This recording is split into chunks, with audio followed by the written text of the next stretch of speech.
give us what you've got. Okay. Well, I'm going to start obviously with Muhammad, who was politically and religiously active in Saudi, what is now Saudi Arabia. He was born in 1570, but became very active in 1600.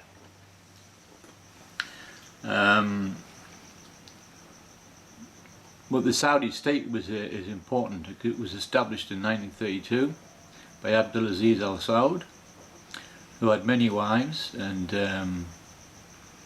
many children had many children. So there are now 7,000 plus princes, all of whom are multimillionaires. But we need to go back a little bit, because it's really important. There's a big schism that occurred in Islam, in the Sunni side, and it was to do with his father, who tried to unite the different states in Saudi Arabia, and he needed the help of a local dignitary called Wahhab, bin Abdul Wahhab. And it's this Wahhab guy who's a fundamentalist and has remained the strain throughout today, and the basis of the present ISIS.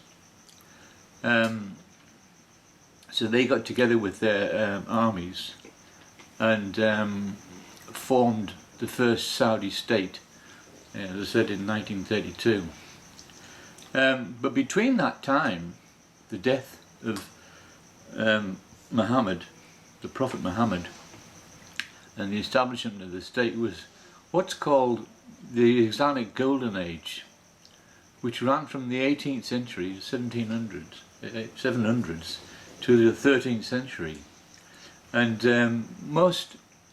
this is taught in schools, this Arab Golden Age, and even though those people who are not being educated in Islam go back to it, keep referring back to it, go back to this period. And this period was a tremendous period of growth, of cultural, scientific, economic growth. It collected all the works of the Greeks, of the Romans, of mathematics from the East, developed the number system that we have today. And it did, whilst Europe was in the mud, this golden age was tremendously important. We would have lost all the historic documents had not this golden age of the caliphs not not grown and developed. And it developed from Saudi Arabia to right across to the east to Iran, and right across the north of America, the north of Africa, sorry, into southern Spain. Now there is a schism that occurred. The caliphs were a group of religious scholars who passed on the mantle of Muhammad. A second group of people, a minority, but they're not a minority in Iraq, are the Shias. So they're a majority in Iraq, and they're a great majority in Iran. They are the Shias. They believe that the rightful heir to Muhammad was a nephew of his.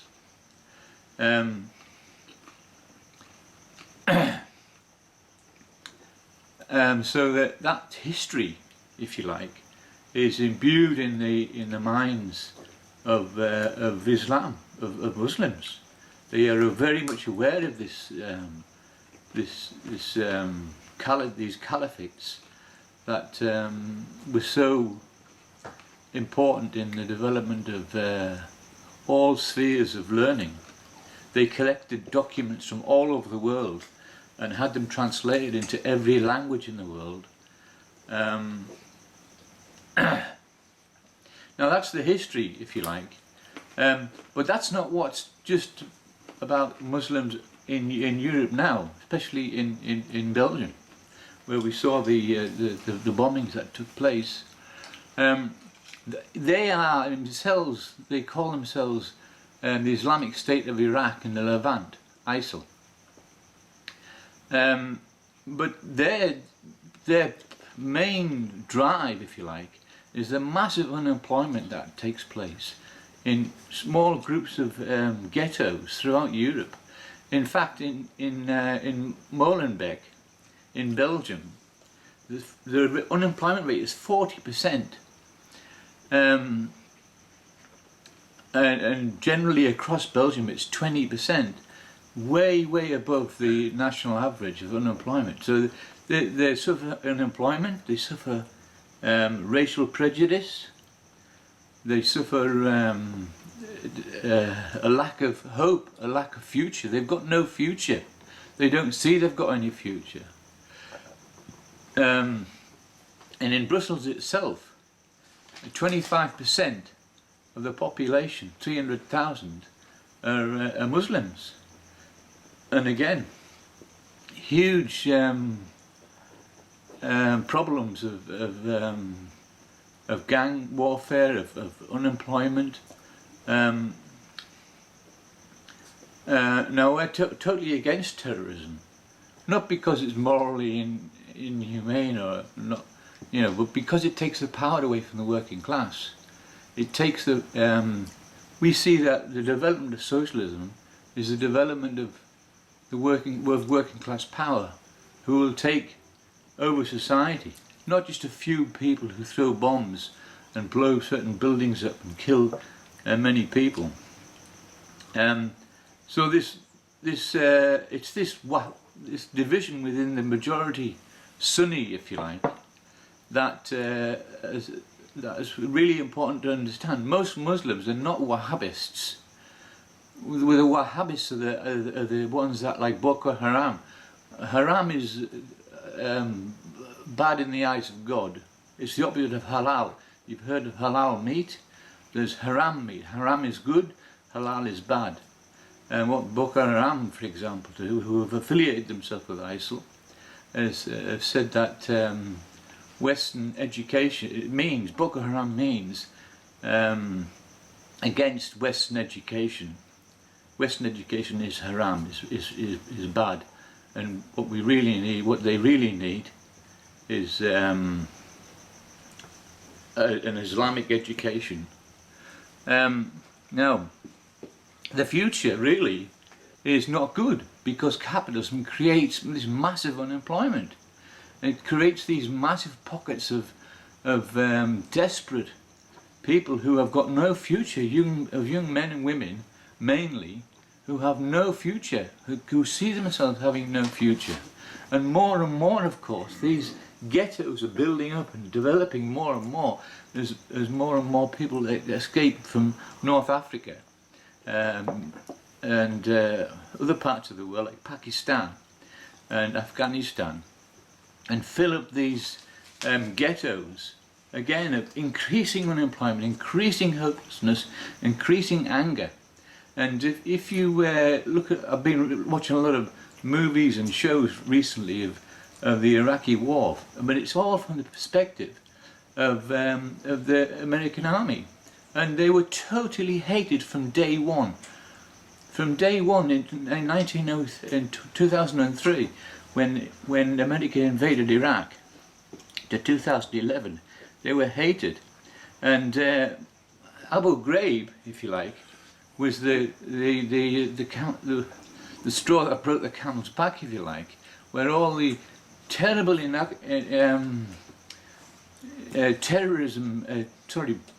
torture was taking place, and videos came out of the torture that was taking place against these people, and they were all tortured.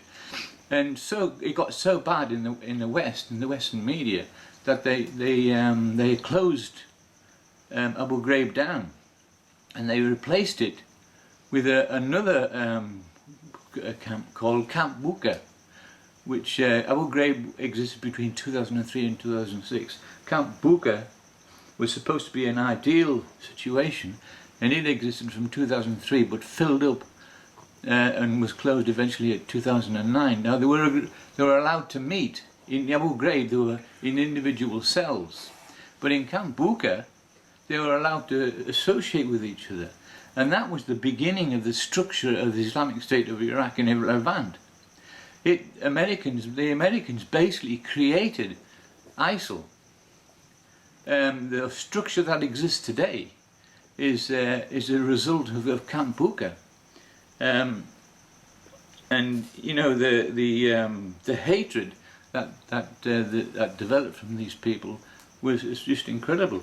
The whole parts of Iraq were absolutely decimated.